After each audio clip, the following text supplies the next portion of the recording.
Good, thank you. So we're looking at Nehemiah. I'm just going to read the passage so that you have some idea of what I'm talking about. Um, when Sanballat heard that we were rebuilding the wall, he became angry and was greatly incensed. He ridiculed the Jews, and in the presence of his associates and the army of Samaria, he said, "What are those feeble Jews doing? Will they restore their wall? Will they offer sacrifices? Will they finish in a day? Can they bring the stones back to life from those heaps of rubble, burned as they are?" Tobiah, the Ammonite, who was at his side, said, "What they are building, even a fox climbing up on it would break down their wall of stones. Hear us, our God, for we are despised. Turn their insults back on their own heads. Give them over as plunder in a land of captivity. Do not cover up their guilt or blot out their sins from your sight, for they have thrown insults in the face of the builders." So we rebuilt the wall till all of it reached half its height, for the people worked with all their heart. But when Sanballat, Tobiah, the Arabs, the Ammonites, and the people of Ashdod heard that the repairs to Jerusalem's walls had gone ahead and that the gaps were being closed, they were very angry. They all plotted together to come and fight against Jerusalem and stir up trouble against it. But we prayed to our God and posted a guard day and night to meet this threat. Meanwhile, the people in Judah said, "The strength of the laborers is giving out, and there is so much rubble that we cannot rebuild the wall." Also, our enemies said, "Before they know it or see us, we will be right there among them and will kill them and put an end to their work." So we're into chapter 4 of Nehemiah. The rebuilding of the wall is well underway and gathering pace. And we heard from Carol last week how everyone is a builder and it's having its impact. So much so that Sanballat and his cronies are getting really, really annoyed and angry about it. Sanballat's name means bramble bush or enemy in secret, something that sort of is a bit thorny, gets in the way. And it's likely that he was, up until Nehemiah's return, was the top dog in the area, while Tobiah was his sidekick. And so Nehemiah's arrival and his organization of the people and focus on continuing to establish the city and the people of Jerusalem would have been a direct threat to Sanballat's control of the area, and probably would have threatened the trade, quite a lot of the trade that passed through his hands, or the money that passed through his hands as a result of that. So you could say that he was maybe an Old Testament mafia boss in some ways. And here was Nehemiah reminding the people of God that they'd been called to be set apart for God's purposes. Verse 2 tells us that Sanballat spoke in the presence of his associates and the army of Samaria, showing us that he needed an audience and wanted to be seen to be still in control of things. And he uses a number of tactics in his short speech that Satan also uses against God's people, and actually often uses against people who don't know Jesus, leading them to feel despondent and even worthless. First of all, Sanballat questions their physicality and their character, calling them feeble.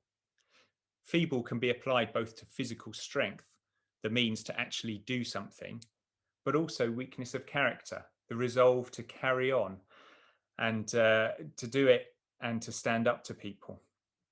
In one statement, just those few words, he's saying that they don't have what it takes to do what they're trying to do. And the enemy can do this to us too, causing us to question whether we have the resolve or the strength or the means to do what God's calling us to do. If the enemy can get us to stop there, his work is done, especially when we think about some of the dreams that we're holding. If the enemy can dissuade us from pursuing them, then something of God's kingdom doesn't get realized. Sanballat then specifically undermines their plans, questioning whether the plan to rebuild the wall is even achievable. Is it an unattainable vision beyond their grasp or capability? Is it something so aspirational that it will remain a dream and never become a reality? Again, it's one of the enemy's tactics to try and persuade us that God's design and intention is far beyond us and that it's futile to even try. Sanballat, remember the bramble bush, then starts to twist the knife or the thorns of his wounding. He intimates by asking if they're going to offer sacrifices that they can't do it on their own. It's possibly Sanballat's first mistake. Firstly, they're not trying to do it on their own. Nehemiah is really clear that they need God's help to do it. But secondly, Sanballat underestimates the strength of their faith and trust in God. He completely misses the importance of it in helping them to stay focused. And so maybe in this instance, Sanballat possibly fails to land a blow, but its failure to wound is lost in the midst of all of his other insults. Looking for another way to undermine them, he asks the rhetorical question of whether they'll finish it in a day. Well, of course they won't. That's physically impossible. But he's taking another go at their aspiration and also their efficiency and their effectiveness, pointing out that this is a long-term job and something that they're going to have to keep going with for some time before it's completed. He's suggesting, as the enemy does to us, that they lack the stamina and the attitude required to build the wall, to carry out God's work. Satan likes to whisper that one in our ears as well. You haven't got what it takes to do what God's calling you to do. Before handing over to Tobiah, Sanballat finally questions the probability of success in their endeavours, and in a future echo of what Jesus faces in the Sanhedrin, asks if the people of God are going to be able to rebuild something when it's been so totally destroyed. Can they bring stones back to life from those mounds of rubble, burned as they are? In their tag team wrestling, Tobiah steps in to take a dig at their skill and talent, using a somewhat weak joke, but still an effective way to have a go at them. The wall was probably something around 3 meters thick, so a fox is going to do very little damage to it at all, except if it's really badly built. If Tobiah and Sanballat can persuade the Israelites to question what they've done so far, they'll stop their work, inspect what they've built for flaws and errors, and possibly deconstruct it in places when it wasn't necessary to do so. Satan can do that to us if we're not wise to it, magnifying the seemingly innocent or misplaced words from someone else to cause us to question what we're doing, whether we're doing it in the right way, and whether we need to stop and start it all again. So in just 3 verses, an attack on who the people of God are, what they're doing, how they're doing it, and the likelihood of success for them is delivered. Not bad for a rallying speech from a threatened mafia boss. So what does Nehemiah do in response to this attack? He turns immediately to God and prays. He prays honestly. He says, we are despised, recognizing that the words of his enemy have power to dishearten, to dissuade, and destroy. He prays passionately, calling on God to act and intervene in a way that will change the game for them and turn Sanballat's and Tobiah's insults back on themselves. And he prays realistically in recognizing that the words of his enemies are as much an insult to God as they are to the people themselves. And finally, he prays dependently, stating that their help can only come from God. He calls on God to turn everything back against his enemies, to deal with them according to the words that Sanballat and Tobiah are saying about God's people. This can appear to be misplaced anger, unchristian perhaps, but we need to remember a couple of things. Firstly, that there is a place for righteous anger when we're dealing with the attack of the enemy. And secondly, that Nehemiah and the Israelites were living and operating in a time and a context before Jesus came. So their knowledge and experience of grace was likely to be quite limited. And so therefore they resort to a legal basis for their call on God to act. Although there are a few times when loving your enemies is mentioned in the Old Testament, the direct command to do so is something that Jesus says. Getting back to Nehemiah's wall project, the opposition of Sanballat and Tobiah didn't have the desired effect of the perpetrators. It didn't dissuade the builders. In fact, it meant that they worked even harder, to the point where they completed the wall to half its intended height, and they did so with all their heart. The words of the enemy can either push us into despair and paralysis, or they can push us into God, and from him we can then draw the strength and resolve to continue. But the enemy doesn't like success for God's people, especially when it demonstrates God's faithfulness to them. In the story of Nehemiah, his enemies group together to plot against the work on the wall. Sanballat and Tobiah drum up support from all sides, both metaphorically and physically, with the different groups listed being geographically placed around the city. When a war of words doesn't seem to be working, the enemy starts to use physical intimidation. We need to recognize that God's enemies work together towards undermining what he's doing. And we need to be aware that opposition can be orchestrated and often isn't just haphazard. In the same way that God has plans that bring life and goodness, the enemy has plans to bring death and destruction. So the people of God turn to him again, together. In the prayer earlier in the passage, it was Nehemiah who prayed on his own, as their leader, asking God to intervene.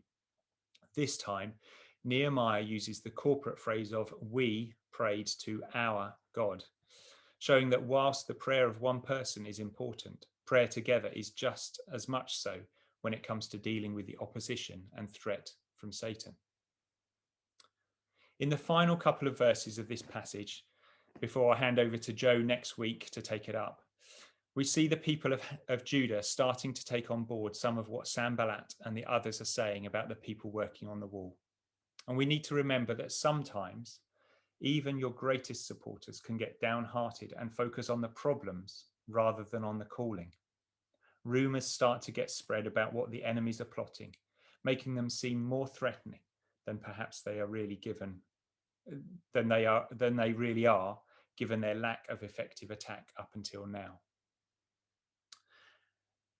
As I finish, I've got a short video to play, and hopefully it reminds you of what God says about you, or what he says about us. So just thinking back to the first bit of Sanballat's speech, if you found yourself relating to some of the insults and demeaning words that Sanballat and Tobiah used against the Israelites, and particularly thinking about some of the dreams that you might have talked about in the breakout rooms, then use this as an opportunity to stand in who God says you are, in who God has made you to be, and the basis and the foundation on which you stand for him.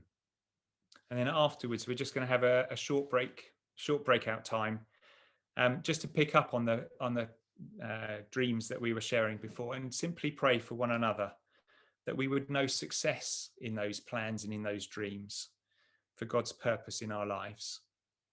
And ultimately, I guess, for us to know who we are in him as we do them. So Mike, if you could play the video.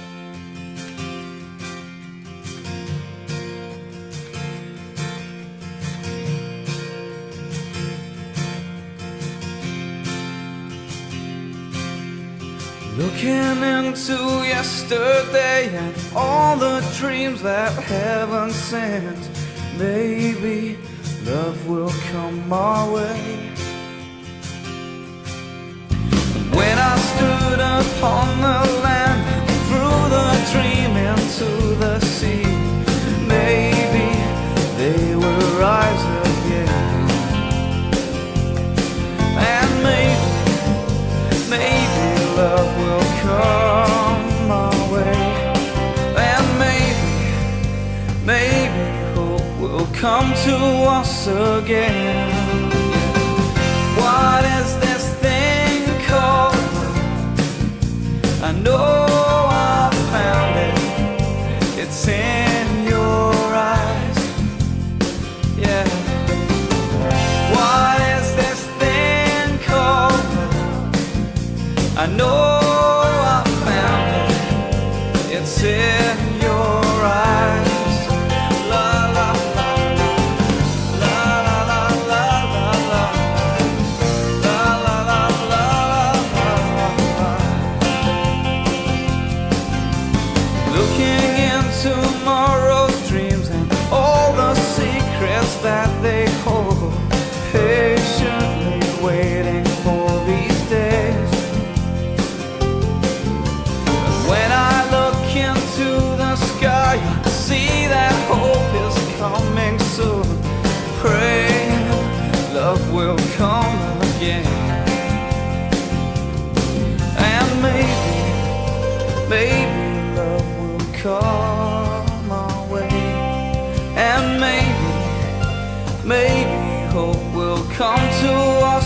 again.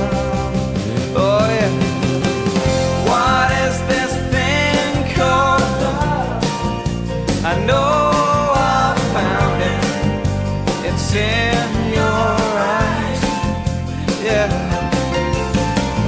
What is this thing called love? I know I found it. It's in your eyes.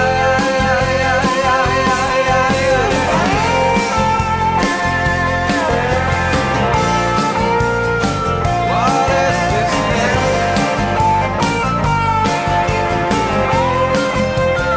What is this thing? This thing called love.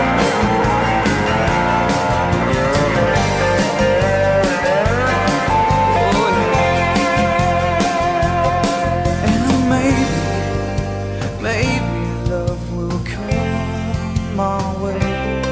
And maybe hope will come to us again.